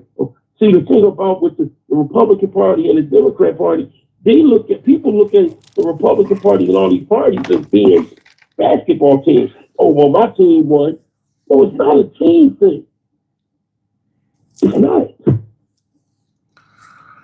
So you need to, when they sit back and they think about it as instead of thinking about it as a team, think about it as the person that's running this country, and for the betterment of what benefits us. Not no Republican Party, not no Democrat Party. In the middle, right there, the human party. Mm-hmm. Us. That's the most important party right there. All right, man. Listen, we a little over time. Let's get the fuck on up out of here. Let's go to the poll question. Then we'll do these birthday shout outs. And I'm gonna let these good, ignorant, democratic, liberal, caring, silly people. Let me let y'all get on to you. Yeah, listen, if you're not a Trump supporter, if you're not a Trump supporter, you have no business on this channel. You're ignorant and you're foolish You don't know what you're talking about, and you're blind, and you don't have any facts. You know what I mean? Trump. I mean, MAGA. Trump, MAGA. I'm going to practice. I have it right by tomorrow. Yo, I was reading the Bible today, and it was a chapter in the book. It was the book of Flavor of Flav. And it said, "Thy can't see what thy can't see. You're blind, baby. You're blind to thy fact." Beautiful chapter. Thank you. Saint Flav. Saint Flav. All right. Flavor of Flav. All right. The poll question is, which company made the best cereal? Which cereal company made the best cereal? All right. 17% said Post. 22% said General Mills. 43%, which is the majority, said Kellogg's. And 18% said Quaker Oats. Now, which one do you think made the best cereal? Kellogg's, man. Kellogg's did seem to have the best titles, didn't they? Kellogg's. But the funny thing about Kellogg's, you know the funny thing about Kellogg's, son? The funny thing about Kellogg's is when you go to Aldi's and you get their cereal, it's a Kellogg's cereal. Hey, you know, all I know, I think Kellogg's was the best. I do. But Post had some Post and General Mills had some good shit. Post had some shit. Both. They had Kellogg. And they even had the best commercials. Yeah, they might have had that. They definitely had that. You know? I mean, Frosted Flakes alone is Tony the Tiger. You know what I'm saying? Like, they were great. They're great. He did that shit. I didn't even know tigers roared. All right. You know what I mean? I did. All right. I didn't even know they knew how to say great. Much love to you, man. He wore that much bandana. Love to you, much love to the. Huh? I said Tony the Tiger wore that bandana. He was a gang. Yeah, I think he was a Crip. I think he was a Crip too. Every time I seen him Crip walking in one of the cartoons. I don't put no past Tony the Tiger.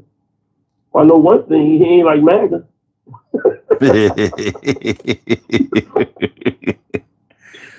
Oh no, his bandana was red. He was a blood. Oh shit. His nose was blue. On the phone and looked it up. Yeah, wait, his nose was blue. I had it wrong. Yeah, he had the red bandana. Oh shit. Oh, Tony. Okay. Yo, man, peace to you. You know how we do it, man. I appreciate you, without a doubt. Appreciate everybody in the chat, the ones that came through, and everybody in the family. Y'all know the family. Much blessings to you, Miss T. Carey, right? My sister. All right, man. Be safe, man. All right, man. Have a good one. All right. All right, we have some birthday shout outs to do. Some people were born on this glorious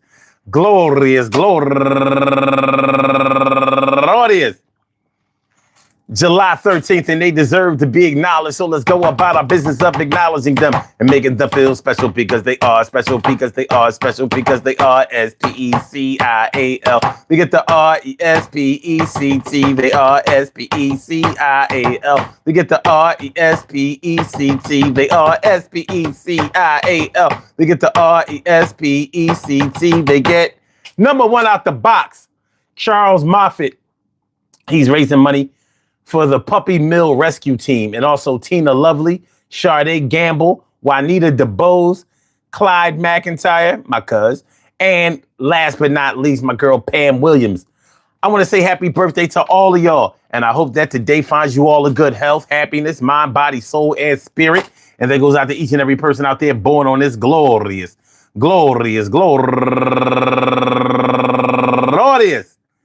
July 13th, anywhere out there in the world, worldwide, internationally, and universally. All of y'all go ahead and turn up. But don't turn up too loud. Just turn up loud enough so everybody can hear you. Rock out. Rock on and do the damn, the rock out. Rock on and do the damn rock out. Rock on and do the damn thing. You do your thing, y'all. Represent the queens and kings. You do your thing, y'all. Represent the queens and kings. Good things happen to those who wait. Great things happen to those who grind. And anything can happen to those who go for theirs. So go hard, go for yours, and remember, listen. All right. I'm just gonna say this. I would love to be able to say that it doesn't really matter whether you are a Democrat or a Republican or independent, but it does matter. Because the way that you vote and the way that you see politics is the way that you view the world. And that can have a lot to do with the way that you will treat your fellow man and how you will place value on him or her. And I just don't see how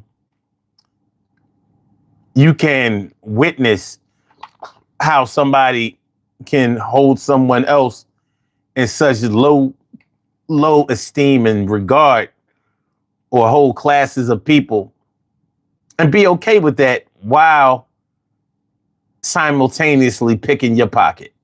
I just don't see it. I don't make excuses for those who are against me. And I don't try to make it seem like people who are against me are somehow benefiting me in some kind of way. I think I'm old enough and experienced enough to know who's on my side and who isn't. And I hope that you share those same sentiments and elements in your own life. I want to thank y'all for coming through. I enjoyed this show. I did. I thought it was informative. And I knew what it was hitting for when I wrote it up. I knew what it was going to do. I don't necessarily pray for anyone's death or whatever. I know how families and loved ones are affected by somebody who passes away. But that isn't just the famous people. Regular people have families, loved ones, co-workers, children who love them just as much. So I'm not going to put their lives above the value of anyone else's. It just doesn't work that way in my world. I hope y'all enjoy listening to the show as much as I enjoy broadcasting it. Peace to all my day ones, my everydays, and my brand news. I love y'all to death. Resuscitate y'all. Love y'all right back to life. We will be back tomorrow night, 1 a.m. in the morning. Y'all know how we do. So love is love, baby. Hit the like button because 20 likes is just ridiculous. That's ridiculous. But do me a favor, just hit the like button. And I holler back at y'all. Peace. Be safe out there.